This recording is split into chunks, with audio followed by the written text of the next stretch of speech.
ከ10 ዓመታት በላይ የኮንስትራክሽን ልምድ ያለን ሲሆን ከ5 በላይ ሳይቶችን ሰርተን አስረክበናል። አሁን ደግሞ በ6 ወር የምናስረክባቸው ግንባታቸው 85% የደረሱ ሳይቶችን በጀሞና ሶማሌ ተራ ከባለ 1 እስከ ባለ 3 መኝታ አማራጭ በካሬ 79800 ብር ብቻ በ20% ቅድመ ክፍያ በተለያዩ የካሬ አማራጭ ማለትም ከ44 እስከ 150 ካሬ አማራጮችን አቅርበንሎታል። የማስታወቂያ ዋጋ በፒያሳ በካሬ 90300 ብር፣ በሰባራ ባቡር በካሬ 88200 ብር፣ በጀሞ በካሬ 79888 ብር እንዲሁም በአየር ጤና በካሬ 66000 ብር አማራጮች ስናቀርብ በታላቅ ደስታ ነው። የካሬ አማራጭ ባለ 1 መኝታ 44 ካሬ፣ ባለ 2 መኝታ 84 እና 97 ካሬ፣ ባለ 3 መኝታ ከ120 እስከ 150 ካሬ አቅርበናል። የንግድ ሱቆችን ከ12 ካሬ ጀምሮ ከ205000 እስከ 350000 ብር ድረስ ፒያሳ ላይ ያገኛሉ። ለበለጠ መረጃ ከታች ባለው ስልክ ይደውሉ። ጤና ይስጥልን አድማጮች፣ ይህ አዋዜ ልዩ ላልሰማችሁ ነው። ከመረጃዎቹ ጋር አብርሃም መኳንንት ነኝ። ከዩክሬን እስከ መካከለኛው ምስራቅ አዲስ ውጥረት ነግሷል። ሩሲያ አዲስና ትልቅ ጥቃት ለመሰንዘር እያኮበኮበች መሆኗ ተሰምቷል። አሜሪካ በኢራን ላይ ጥቃት ለመጀመር ዝግጁ ነኝ ስትል፣ ኦማን በበኩሏ ለአሜሪካ ወሳኝ ማረጋገጫ ሰጥታለችም ተብሏል። በዋሽንግተን የተደረገው የእስራኤልና ሊባኖስ ውይይት ውጤታማ እንደነበርም ተነግሯል። እነዚህና ሌሎች ጉዳዮች ጨምረን በዝርዝር እናስደምጣችኋለን።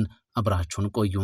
ሩሲያ በዩክሬን ላይ አዲስና ትልቅ ጥቃት ለመሰንዘር እየተዘጋጀች መሆኗን ፕሬዝዳንት ዘለንስኪ ተናገሩ። የሩሲያው ፕሬዝዳንት ቭላዲሚር ፑቲን በበኩላቸው የዩክሬን ጦርነት ወደ ማክተሚያው እየተቃረበ መሆኑን አንስተዋል። ይሁን እንጂ ፕሬዝዳንት ፑቲን ጦርነቱ የሚያቆምበትን የተለየ የጊዜ ገደብ ለመስጠት ፈቃደኛ አልሆኑም። ሩሲያ ከአውሮፓ ጋር ለጦርነት እየተዘጋጀች ነው የሚለው የምዕራባውያን አባባል ውሸት መሆኑን አርብ ዕለት ተናግሯል። በተጨማሪም ሞስኮ በዩክሬን ድሮን የተፈጸመ ጥቃት ስትል የገለጸችውንና በሩሲያ ቁጥጥር ስር በምትገኘው ሉሃንስክ በሚገኝ የተማሪዎች መኝታ ህንፃ ላይ የ21 ሰዎችን ህይወት ለቀጠፈው ጥቃት ምዕራባውያን ሚዲያዎች በሰጡት የዘገባ ሽፋን ሊያፍሩ ይገባልም ብለዋል። በሌላ በኩል ፕሬዝዳንት ቮሎዲሚር ዜሌንስኪ ሩሲያ በዩክሬን ላይ አዲስና ትልቅ ጥቃት ለመሰንዘር እየተዘጋጀች መሆኗን አንስቷል። ዜሌንስኪ በምሽት የቪዲዮ መልእክታቸው ላይ ሩሲያ አዲስ ሰፊ የአየር ድብደባ ለመሰንዘር እየተዘጋጀች መሆኗን የሚያሳይ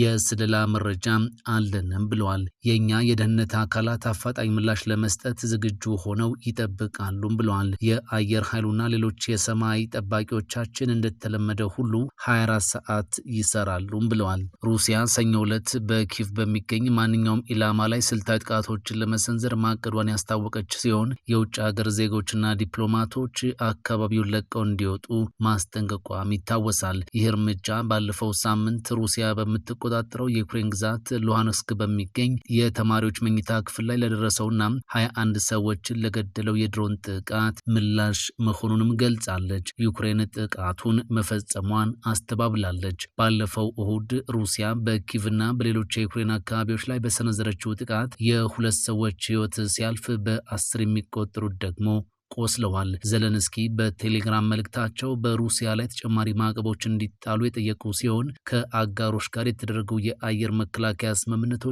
ትግበራ መዘግየት እንደሌለበትም አሳስበዋል። ስምምነት ላይ ካልተደረሰ አሜሪካ በኢራን ላይ የምታደርገውን ጥቃት እንደገና ለመጀመር ዝግጁ መሆኗን የፔንታጎኑ መሪ ገለጹ።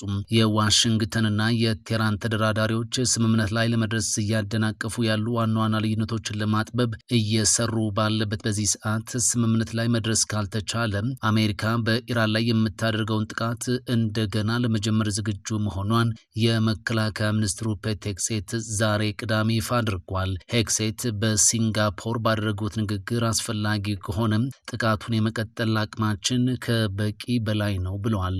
አክለውም በዚያም ሆነ በዓለም ዙሪያ ያሉ የጦር መሳሪያ ክምችቶቻችን ለዚህ በጣም ተስማሚ ናቸው። ስለዚህ በጥሩ ሁኔታ ላይ እንገኛለን ብለዋል። የመከላከያ መሪዎች ወታደራዊ አካላትና ዲፕሎማቶች በሚሳተፉበት የእስያ ቀዳሚ መድረክ ላይ የተናገሩት ሄግሴት አሜሪካ ከኢራን ጋር ግጭት ውስጥ ብትሆንም ለኢሲያ ፓሲፊክ ቀጠና ጀርባዋን እንዳልሰጠችም አንስቷል። በአንድ ጊዜ ሁለት ነገሮችን ማድረግ እንችላለን። በዓለም ዙሪያ ያሉ ሁሉም የእቅዶቻችን ክዋኔዎች በአግባቡ በገንዘብ መደገፋቸውን ለማረጋገጥ በቅርቡም የነበሩንን የጦር መሳሪያዎች ምርት 2 እጥፍ 3 እጥፍ አሊያም 4 እጥፍ እንድናመርት የመከላከያ ኢንዱስትሪ መሰረታችንን በከፍተኛ ሁኔታ እያሳደግን ነው ብለዋል። የፔንታጎኑ መሪ አክለውም የዩናይትድ ስቴትስ ፕሬዝዳንት ዶናልድ ትራምፕ ታጋሽ መሆናቸውንና ኢራን የኒውክሌር መሳሪያ እንዳታገኝ የሚያረጋግጥ ታላቅ ስምምነት ማድረግ እንደሚፈልጉም ተናግረዋል። ትላንት አርብ ትራምፕ እንደተናገሩት የኢራንን ጦርነት ለማቆም በቀረበው የውሳኔ ሀሳብ ላይ የመጨረሻ ውሳኔ ለመስጠት እየመከሩ መሆኑን አንስተዋል። ይህ የውሳኔ ሀሳብ በሚያዝያ መጀመሪያ ላይ የተደረሰውን የተኩስ አቁም ስምምነት ለተጨማሪ 60 ቀናት የሚያራዝም ሲሆን ይህም ለተደራዳሪዎች ለግጭቱ ዘላቂ መፍትሄ እንዲያበጁ ጊዜ ይሰጣቸዋልም ተብሏል። ኦማን በማጓጓዣ መርከቦች ላይ ምንም አይነት ክፍያ እንደማትጥል ለአሜሪካ አረጋገጠች። በዓለም አቀፉ የነዳጅና የንግድ ፍሰት ላይ ከፍተኛ ስጋት በፈጠረው የሆርሙዝ ወሽመጥ ጉዳይ ላይ አዲስ ዲፕሎማሲያዊ መነቃቃት ታይቷል። የኦማን መንግስት በስትራቴጂካዊ የውሃ መስመር በኩል በሚያልፉ የንግድ መርከቦች ላይ ምንም አይነት የመሸጋገሪያ ታሪፍ ላለመጠየቅ ለዋሽንግተን ዋስትና መስጠቱን የአሜሪካ የገንዘብ ሚኒስትር አስታውቋል።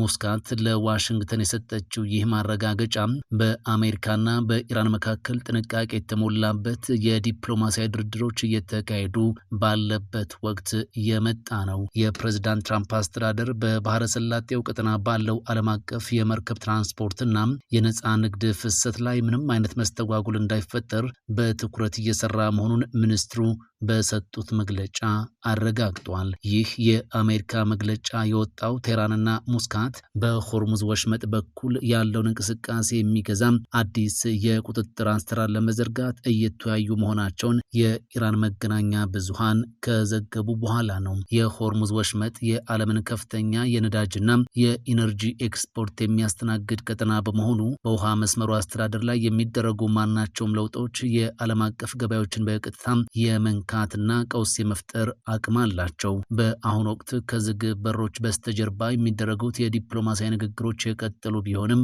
በሆርሙዝ ወሽመጥ አካባቢ ያለው ያልተለመደና ውጥረት የነገሰበት ሁኔታ አሁንም እንደቀጠለ ነው። በዚህም ምክንያት የዓለም አቀፍ ገበያዎች ታላላቅ የነዳጅ ላኪዎችና ቀጠናዊ ኃይሎች በባህረ ሰላጤው ላይ እየታዩ ባሉ አዳዲስ ክንውኖች ላይ ትኩረታቸውን አድርገው መከታተላቸውን ቀጥሏል።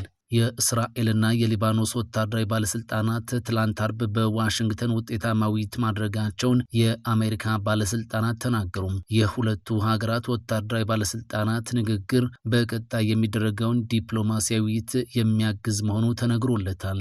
የፔንታጎን አዛዥ በፔንታጎን የእስራኤልና ሊባኖስ ወታደራዊ ልዑካንን በሁለቱ ሀገራት መካከል እየተካሄደ ያለውን የሰላም ንግግር ለማገዝ ውይይት አካሂደዋል ሲሉ በኤክስ ገጻቸው ላይ አስፍሯል። ውጤታማ የሆነ በሚቀጥለው ሳምንት የውጭ ጉዳይ ሚኒስትር ለሚያደርገው ፖለቲካዊ ንግግር የሚያግዝ ወታደራዊ ውይይት አድርገናልም ብለዋል። በሁለቱ አገራት መካከል የተደረሰው የተኩስ አቁም ስምምነት ግን በእስራኤልና በሊባኖሱ የሺአ ሙስሊም ታጣቂ ቡድን በሆነው ሄዝቦላ መካከል ያለውን ግጭት ማቆም አልቻለም። እስራኤል በሊባኖስ የምታካሄደውን ወታደራዊ ዘመቻ አሁንም አጠናክራ ገፍታበታለች። ባለፉት 13 ወራት ውስጥ ለሶስተኛ ጊዜ የሕክምና ምርመራ ያደረጉት የ79 ዓመቱ የአሜሪካው ፕሬዝዳንት ዶናልድ ትራምፕ እጅግ በጣም ጥሩ በሚባል የአእምሮና የአካል ጤንነት ላይ ይገኛሉ ተባለ።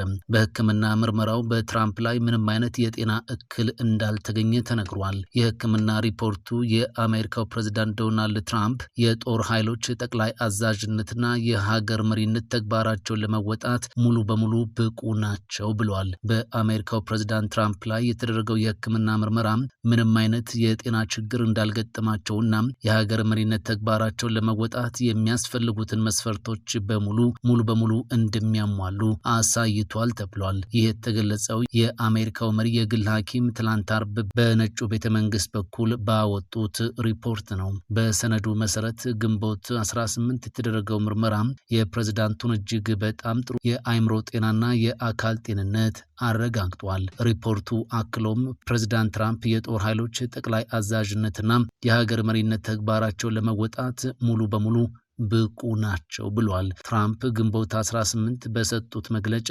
ሐኪሞች ምንም አይነት የጤና ችግር እንዳላገኙባቸው ተናግረው ነበር። ይህ የሕክምና ምርመራ የ79 ዓመቱ የአሜሪካው ፕሬዝዳንት ባለፉት 13 ወራት ውስጥ ያደረጉት ሶስተኛው የጤና ምርመራ መሆኑም ይፋ ተደርጓል።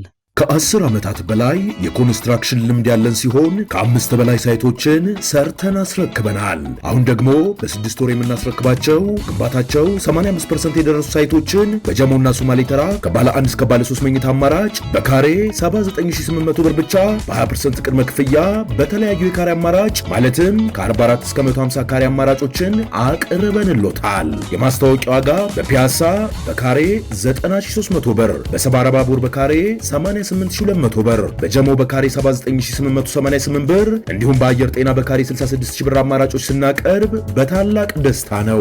የካሬ አማራጭ ባለ 1 መኝታ 44 ካሬ፣ ባለ 2 መኝታ 84 እና 97 ካሬ፣ ባለ 3 መኝታ ከ120 እስከ 150 ካሬ አቅርበናል። የንግድ ሱቆችን ከ12 ካሬ ጀምሮ ከ205000 እስከ 350000 ብር ድረስ ፒያሳ ላይ ያገኛሉ። ለበለጠ መረጃ ከታች ባለው ስልክ ይደውሉ።